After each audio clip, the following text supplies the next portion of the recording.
Hey guys, you are watching Vol. Today we're going to talk about a custom Infinity mission called Tactical Window.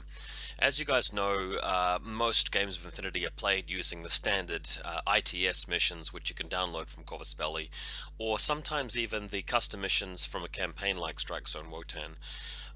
Other people in the community have come up with their own missions, and some people do like playing 2020 or what's the other one? I can't even remember. What the other popular one out there is called. I tried it once. Anyway, I have created a mission called Tactical Window, and we're going to talk about the PDF, for it, and talk about what is good and maybe bad about the mission. But above all, I would be really grateful if the people watching this, if you play Infinity, if you have a look at the document yourself and playtest it yourself in one of your own games. If you look at the link in the video description, it'll take you to a page on Google, and let's have a look at it here. So click the link in the video description. You'll be able to come to this link in the video description, and it'll take you to my Google Drive folder, which I've made public, and you can have a look at this PDF, which I will update it every so often. I've already made one edit to it before this video was created.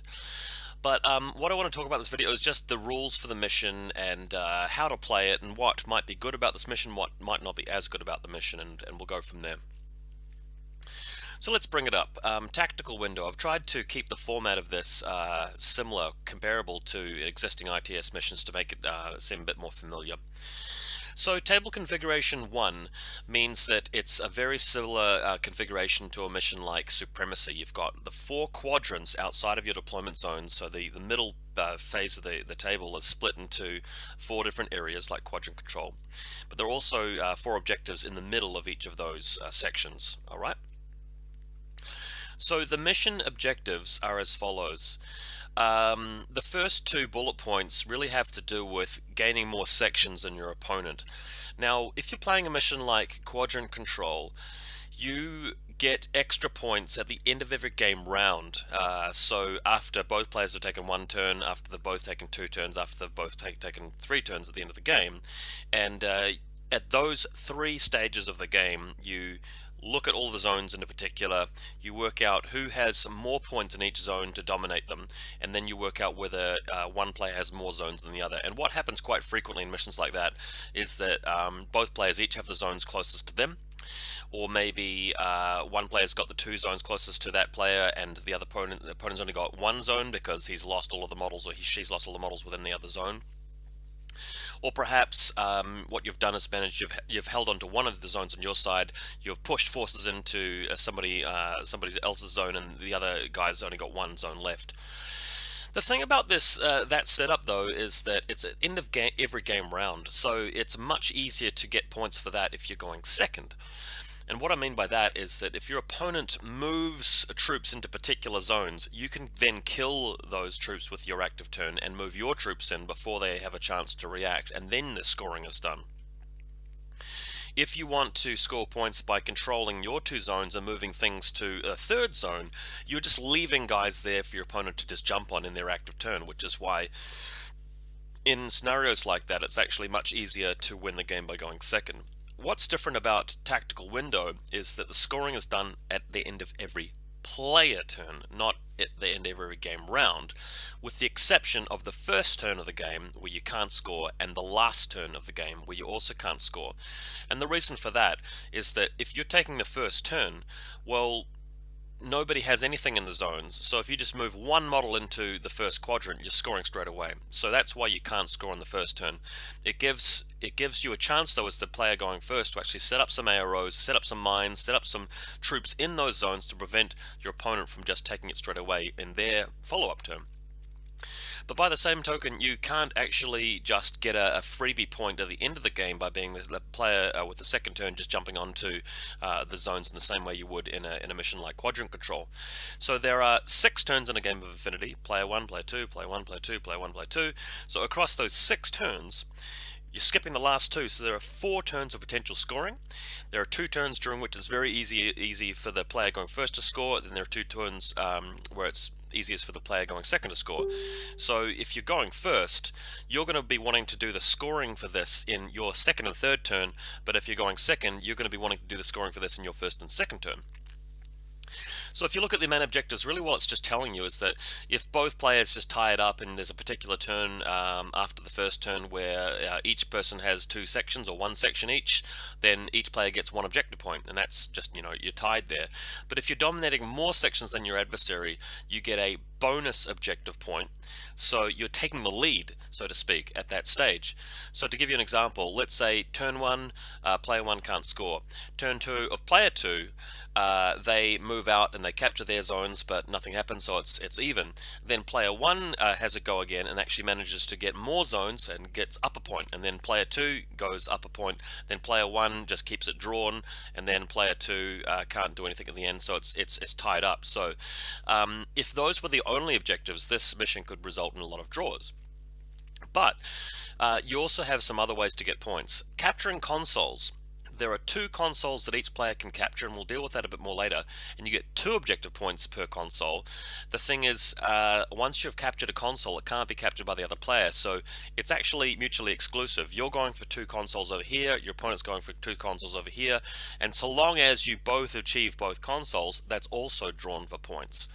Now, part of the design of this mission is that you have to put in some considerable effort actually going out and getting those consoles, and during the process of that you may lose troops, making it harder for you to stay level, stay above water with the quadrants, or the sections shall we call it. And then on top of that, if in the process of grabbing your consoles and grabbing your sections it turns out to be a draw, well, you can still win the game by having more army points killed in your opponent or completing the classified objective. Note that there are 4 potential scoring turns for sections. Not the first one, not the last one, but if as a player you're doing so well that you're just crushing your opponent all the way through and you're getting 4 points there, or even if you're just tied all 4 times by just keeping your troops in those zones, you get 4 points from that. Then if you get your console and the other console as well, that's 1, 2 more, so you're on, that's 6. Sorry, no, that's actually 8 at that point, because you're getting 2 each for those consoles, so 4 plus 4, that's 8. Army points 9, classified 10, so it's possible to get 10 objective points, but not more than that with this mission. Everything else is pretty straightforward. Deployment is 12 inches. The sections, just as per quadrant control, you guys are very familiar with how that works.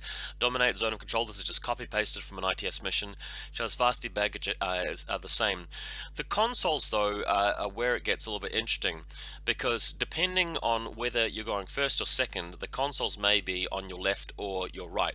Let's look at this map here, and of course once you download the PDF you'll be looking at these paragraphs and reading them carefully. But let's imagine we are taking the first turn, we are considered to be player 1. Well, here's our deployment zone down the bottom here, and the section and console to our left that's closest to us will be going for that one, and the one to our right, so that they're diagonally spaced, whereas our opponent is going for the one circled in orange. Now, it has been pointed out that if you win the lieutenant role and you're deciding whether to go first or second, or whether you're taking table side and letting your opponent go first, for example, what is also going to influence your decision is the fact that the player with the first turn is going to have 2 particular consoles, and the player determining turn order is going to determine which consoles they're going to be going for. So if 2 of these are way out in the open and really easy to shoot at approaching, and 2 of them are in cover, well, that may influence your decision as to whether to pick first turn. First turn is a lot stronger in this mission than it is in normal ITS missions, because you can't capture the consoles back after they've been captured, because you can't go for the ones your opponent are going for, and both players have equal opportunity to jump onto the sections. So going first is still very, very good. I don't think it's too powerful though, unless your alpha strike's very strong, because the player who's going second still has the luxury of picking up an HVT more easily with second turn, and also capturing the consoles can be easier if you're going second, because you can wait to the end of the game to do that, and your opponent can't jump on your guys and kill them and actually get more army points for that. Also, it can be the case that getting more army kills can be easier with second turn, because if you're successful in hiding very well on the first turn and then just make a like an outright push for it at the end of the game, you're not punished in that way. So I actually think that in that sense it's balanced enough to be passable. So let's just read over it. There are 4 consoles placed in the center of each quadrant, each of them 12 inches from the edge, and that's exactly copy-pasted from a mission like Supremacy. I've written this paragraph in red here. So 2 of the consoles are designated to each player respectively for capture. Of the 2 consoles closest to player 1's deployment zone, the one on his or her left is considered capturable. Of the 2 consoles furthest away from that player's deployment zone, the one on his or her right is considered capturable. The other 2 consoles cannot be captured by that player and can only be captured by his or her opponent. Player 1 is the player who's taking first turns. I've had to define it. Since I created this mission, I've actually had to come back and add that little thing in brackets there and change it from a player to player 1, just so it's clear as to whose left we're talking about. Capturing the consoles is a short skill, and I've very similarly copied this from an ITS mission where it's only specialist. It defines who a specialist is. You have to pass a whip check. There are no bonuses for any particular kind of specialist. So here's the specialist right up here, and just as a little bit of a touch at the end of the mission, it'll finish at the end of 3 turns, obviously, but there is no retreat for this mission either. So there you have it. That is Tactical Window. I like this mission for a number of different reasons. It's not just a second turn win mission. It involves doing a lot of killing.